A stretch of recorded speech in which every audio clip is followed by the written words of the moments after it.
The latissimus dorsi are two large muscles on your back. They are the largest muscles in the upper body, and this Latin name can be translated as the broadest muscle of the back. The latissimus dorsi connects to the upper arm at one extremity and the pelvis at the other. Between the two, it connects to the lower ribs. The muscle does not really directly connect to the pelvis. It actually attaches to the thoracolumbar fascia, which connects to the pelvis.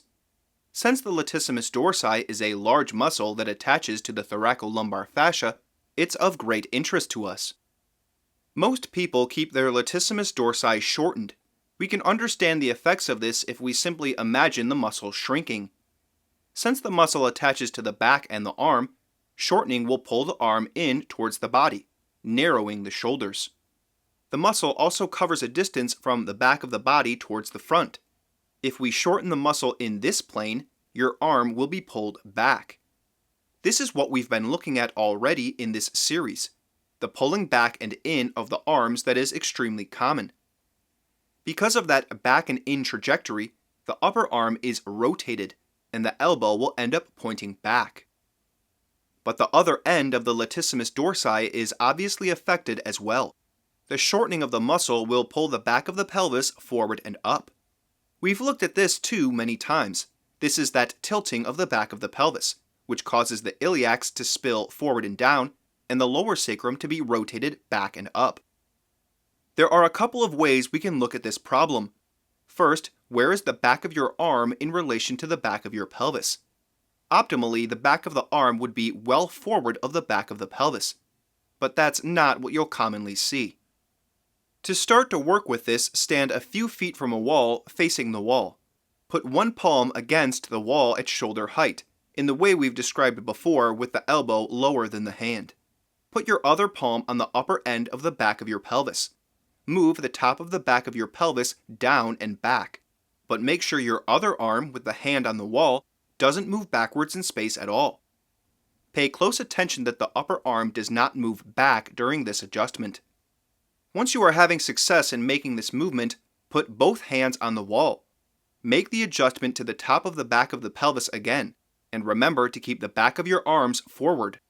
This will lengthen the latissimus dorsi and might feel like quite a stretch. The next thing we can consider here is that we do not want the back of the pelvis going down to pull the ribs at the back of the armpit down. The ribs at the back of the armpit must go up in opposition to the downward movement at the back of the pelvis. These are antagonistic movements that will stretch and lengthen the back.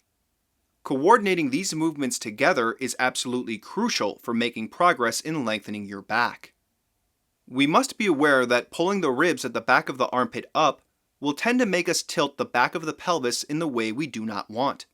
And by the same token, rotating the top of the back of the pelvis back and down will tend to pull the ribs at the back of the armpit down. We can't let either movement win the adjustment. We need to make both movements simultaneously.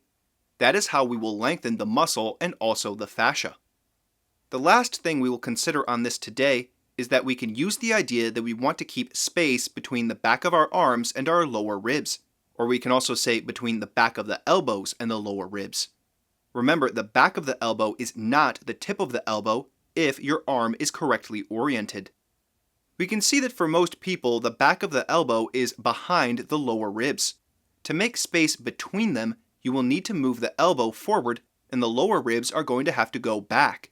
Try using this cue to maintain space between the back of the arms and the ribs when you're trying to do something, like say take a walk or carry something heavy, and see how it affects the act. Many people think of contracting a muscle as shortening the muscle, but a muscle does not have to shorten to be engaged.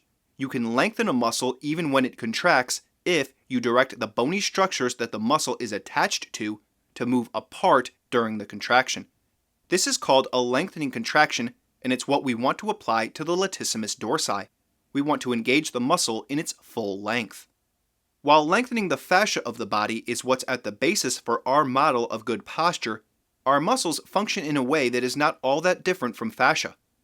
Muscles will function better when they are lengthened as opposed to shortened, because muscles also have elastic properties.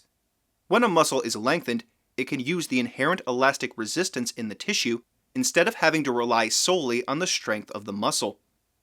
When muscles are constantly shortened, you lose range of motion because extension will come to feel impossible. Shortened muscles will also pull the bones of your body into shortened and narrowed configurations.